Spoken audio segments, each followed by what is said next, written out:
आज के इस एपिसोड में रामचरितमानस के ऐसे गूढ़ रहस्य बताए जाएंगे जो आज तक हम सभी से छुपाए गए थे। रामचरितमानस के इन गूढ़ रहस्यों को देखकर आपके होश उड़ जाएंगे और आप इन नकली धर्मगुरुओं, कथावाचकों और प्रचारकों को कोसने पर मजबूर हो जाओगे कि इतना अद्भुत ज्ञान हमसे क्यों छुपाया गया। इस एपिसोड को देखने के बाद आप खुद कहोगे कि ये सब तथाकथित धर्मगुरु सनातन धर्म के नाशक हैं। दर्शकों, इस एपिसोड को देखने के बाद आपको सहज ही समझ आ जाएगा कि सनातनी पूजा के पतन के पीछे क्या राज छुपा है। अब आपको दिखाते हैं श्री रामचरितमानस से वह प्रमाण जिससे स्पष्ट होगा कि ब्रह्मा, विष्णु, महेश से ऊपर भी कोई भगवान है। बालकांड में एक प्रकरण आता है जब मनु और शतरूपा परमात्मा को पाने के लिए तपस्या करने लगते हैं। आइए देखते हैं मनु और शतरूपा किस परमात्मा की भक्ति कर रहे थे। ये है श्री रामचरितमानस से बालकांड का दोहा नंबर 143, जिसकी चौपाई नंबर 3 में लिखा है कि नेति नेति जेहि वेद निरूपा, निजानंद निरूपाधि अनुपा, शंभु विरंचि विष्णु भगवाना, उपजहीम जासु अंश ते नाना।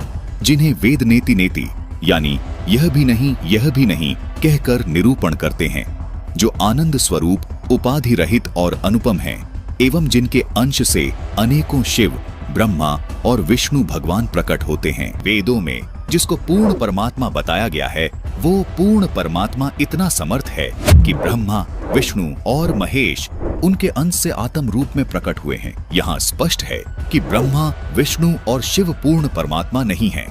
जिसके अंश से ये तीनों देवता उत्पन्न होते हैं, वो पूर्ण परमात्मा है। रामचरितमानस में कहा है कि ईश्वर अंश जीव अविनाशी, चेतन अमल सहज सुखरासी, यानी ईश्वर से ही उत्पन्न होने के कारण आत्मा अविनाशी है, यानी आत्मा कभी नहीं मरती। जिस परमेश्वर से जीव आत्मा उत्पन्न हुआ है, वह परमेश्वर अविनाशी, चेतन, निर्मल और स्वभाव से सुख की राशि है।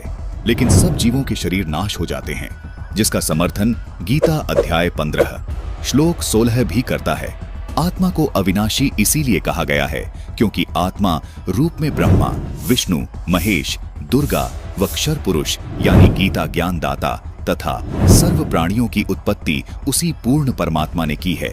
इसलिए रामचरितमानस में लिखा है कि अनेकों ब्रह्मा, विष्णु, महेश उस सच्चिदानंद ब्रह्म से आत्मा रूप में उत्पन्न होते हैं। जिस परमात्मा से सभी प्राणी आत्मा रूप में उत्पन्न हुए हैं, उस परमात्मा को गीता अध्याय 15 श्लोक 17 में उत्तम पुरुष कहा गया है। उसी परमात्मा को तीनों लोकों में धारण पोषण करने वाला परमात्मा तथा वास्तव में अविनाशी परमेश्वर कहा गया है। गीता अध्याय 4 श्लोक 5 और 9 में तथा गीता जी अध्याय 2 श्लोक 12 में तथा गीता अध्याय 10 श्लोक 2 में गीता ज्ञान दाता यानी क्षर पुरुष ने अपने आप को नाशवान कहा है तथा स्वीकार किया है कि अर्जुन, मेरे और तेरे बहुत जन्म हो चुके हैं, उनको तू नहीं जानता, मैं जानता हूँ। इससे सिद्ध हो जाता है कि क्षर पुरुष यानी गीता ज्ञान दाता जो ब्रह्मा, विष्णु, महेश के स्थूल शरीर का पिता है, वो भी अविनाशी नहीं है, उसका शरीर भी नष्ट होता है। अब आपको गीता अध्याय 15 श्लोक 16 से भी स्पष्ट करते हैं। इस श्लोक में कहा है कि दो पुरुष हैं, क्षर पुरुष और अक्षर पुरुष, तथा इनके अंतर्गत सब प्राणियों के शरीर तो नाशवान है, यानी ये सब नष्ट होते हैं, परंतु आत्मा सबकी अविनाशी है। इसलिए ही रामचरितमानस में कहा है कि ईश्वर अंश जीव अविनाशी, चेतन अमल सहज सुखरासी, यानी परमात्मा का अंश होने के कारण आत्मा का कभी नाश नहीं होता।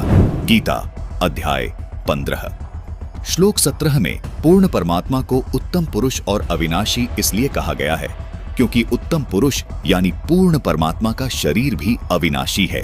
इस उत्तम पुरुष को परमात्मा भी इसलिए कहा गया है क्योंकि ये पूर्ण रूप से अविनाशी है, सब आत्माओं का स्वामी है, जिसका शरीर भी कभी नष्ट नहीं होता। इस उत्तम पुरुष के लोक में किसी प्रकार का कोई दुख नहीं है। ये किसी को दुख नहीं देता, सिर्फ सुख ही सुख देता है।